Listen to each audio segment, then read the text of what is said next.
अस्सलाम वालेकुम प्यारे दोस्तों, ज़ुल्फ़ी नॉलेज लैंड वर्ल्ड में खुशामदीद। सुल्तान सलाहुद्दीन अय्यूबी रहमतुल्लाह अलैह, सुल्तान नूरुद्दीन महमूद ज़ंगी अल्लाह और रसूल सल्लल्लाहु अलैहि वसल्लम के नाम पर मुस्तरब हो गए। फौरी तौर पर असदुद्दीन शेर को और यूसुफ सलाहुद्दीन को एक लश्कर जर्राह के साथ मिस्र रवाना किया। शेर को और यूसुफ सलाहुद्दीन ने बड़ी जांबाजी से जंग की और सलीबी फौज को फरार होने पर मजबूर कर दिया। फिर वो दोनों गद्दार मिल्लत शादिर की तरफ मतवज्जह हुए। शादिर मिस्र से फरार होने में तकरीबन कामयाब हो चुका था, मगर यूसुफ सलाहुद्दीन की शाहसवारी काम आई और इसने शादिर को गिरफ्तार करके मिस्री अमीर अजीजुद्दीन के सामने पेश कर दिया। अजीजुद्दीन ने एक लम्हे की ताखीर किए बगैर शादिर का सर काट कर एक बड़े तश्त में रखा और नजर के तौर पर फातिमी खलीफा आज़िद की खिदमत में पेश कर दिया। शादिर के कत्ल की खुशी में खलीफा आज़िद ने एक अजीमुश्शान जश्न का एहतमाम किया और इसी जश्न के इख्तिताम पर असदुद्दीन शेरको को मिस्र का वज़ीर आज़म नामजद कर दिया। सुल्तान नूरुद्दीन ज़ंगी इस तकर्रुरी से बेहद खुश हुए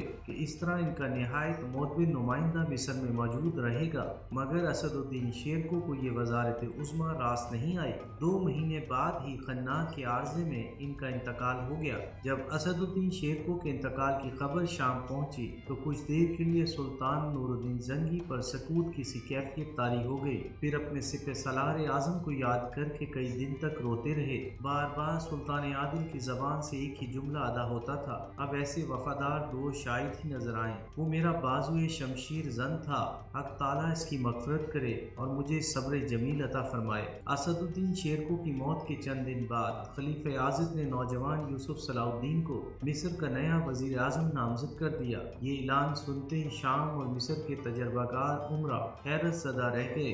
यूसुफ सलाहुद्दीन के चचा असदुद्दीन शेरको को मिस्र की वज़ारत उज़्मा का मिलना भी एक हादसाती अमल था और फिर 2 महीने बाद ही इसका मर जाना भी इस कदर इत्तफाक और नागहानी था कि लोगों को यकीन नहीं आता था।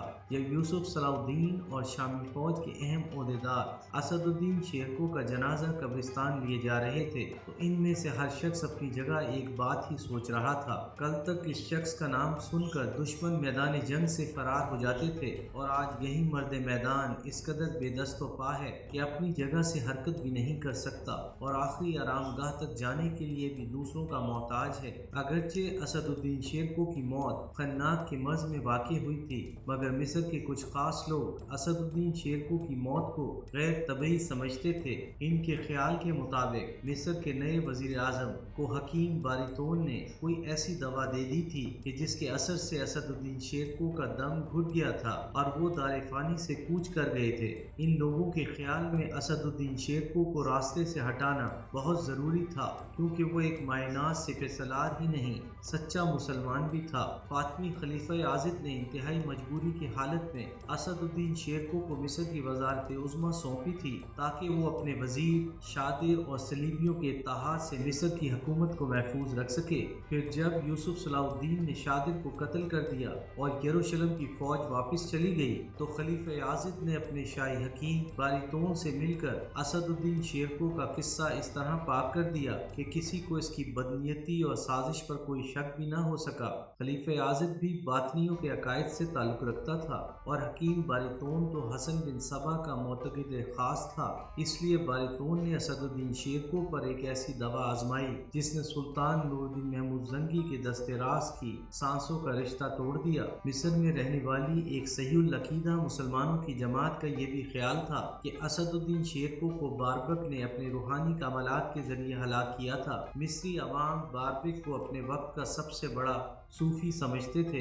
ये एक 70 साला शख्स था, दराज अकामत, सुर्ख और सफ़ेद लंबी सफ़ेद दाढ़ी, लंबे सफ़ेद बाल और लंबी सफ़ेद अबा, हाथ में फिरोजे की तस्बीह। बारबक की खानका दरियाए नील के किनारे थी। इसके हुजरे की दीवारों का रंग भी सफ़ेद था और फर्श पर सफ़ेद चादरें बिछी हुई थी। आने वाला पहली नज़र में ही बारबक की ज़ाहिरी शख्सियत और इसकी खानका की फ़िज़ा से मुतासिर हो जाता था और बेसाख्ता पुकार उठता था।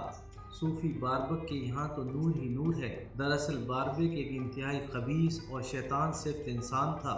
وہ اپنے عقائد کے اعتبار سے حسن بن صبا کا مرید خاص تھا۔ اگرچہ حسن بن صبا جیسے رائندہ درگاہ انسان کو مرے ہوئے ایک زمانہ ہو چکا تھا، مگر اس کی معنوی شیطانی اولاد ابھی زندہ تھی اور مختلف اسلامی ریاستوں میں اپنی خفیہ شیطانی تحریک جاری رکھے ہوئے تھی۔ حسن بن صبا کا مختصر تعارف یہ ہے کہ وہ خراسان کے شہر توس میں پیدا ہوا۔ وہ بہت ذہین اور پڑھا لکھا انسان تھا۔ مشہور ریاضی داں، فارسی شاعر عمر خیام اور نامور سیاستدان نظام الملک طوسی اس کے ہم جماعت تھے۔ حسن بن صبا کے باپ دادا ایک بد عقیدہ اور اسلام دشمن جماعت سے تعلق رکھتے تھے، اس لیے پیدائشی طور پر بغاوت و سرکشی کے جراثیم اس کے خون میں بھی شامل تھے۔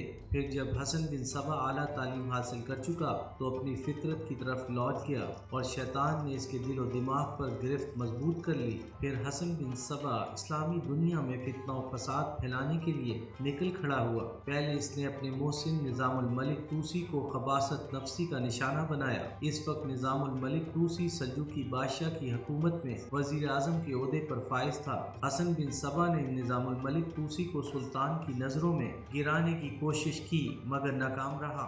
آخر سلجوقی بادشاہ نے حسن بن صبا کو اپنی سلطنت کی حدود سے باہر نکال دیا۔ پھر وہ بد باطن اور کینہ پرور انسان مصر پہنچا۔ یہاں اس نے باطنیوں کے الگ فرقے کی بنیاد رکھی۔ یہاں اس نے اپنی شیطانی ذہانت سے ہزاروں مرید بنا لیے۔ حسن بن صبا اپنی کامیابی کی منزل کے قریب تھا کہ اس کی ایک سازش بے نقاب ہو گئی اور وہ رات کی تاریکی میں مصر سے نکل کر اصفہان پہنچ گیا۔ پھر ایک دن اس نے اپنے ہزاروں مریدوں کے سامنے اعلان کر دیا کہ اللہ کی طرف سے اسے نبوت عطا کی گئی ہے اور اس پر روزانہ وحی نازل ہوتی ہے۔ سادہ دل اور کمزور عقیدے کے لوگ حسن بن صبا کے قدموں پر جھک گئے اور اس شیطان کو اپنا پیغمبر تسلیم کر لیا۔ ایک بڑی جماعت کو تابع کر لینے کے بعد حسن بن صبا کا پھیلایا ہوا شیطانی جال روز بروز وسیع ہوتا چلا گیا، یہاں تک کہ اس نے بڑی ریاکاری کے ساتھ الموت کے قلعے پر قبضہ کر لیا۔ یہ قلعہ پہاڑ کی چوٹی پر واقع تھا اور ایسے پرپیچ راستے سے گھرا ہوا تھا کہ وہاں اس کا کوئی دشمن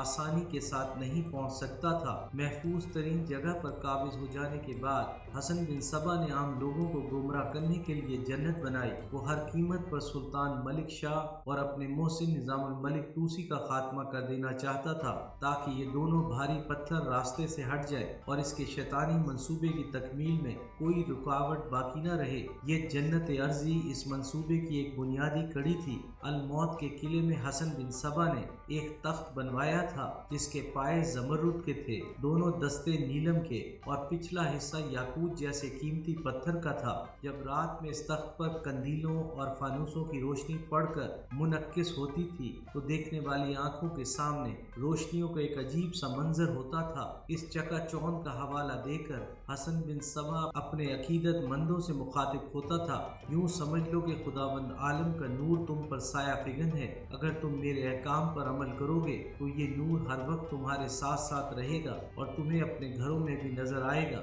حسن بن صبا کو فن تقریر میں کمال حاصل تھا۔ جب وہ اپنے معتقدین سے خطاب کرتا تو وہ لوگ اس کے لہجے سے متاثر ہو کر اس طرح جھک جاتے کہ ان کے سر زمین کو چھونے لگتے، پھر ان کی زبانوں سے بے اختیار یہ کلمات جاری ہو جاتے: بے شک آپ ہمارے پیغمبر ہیں، ہمیں سیدھا راستہ دکھائیں اور اس روشنی کی طرف لے جائیں جو کبھی ختم نہ ہو، ہمیں سکون و سلامتی عطا کیجیے اور دوزخ کی بھڑکتی ہوئی آگ سے نجات دیجیے۔ ایپیسوڈ 34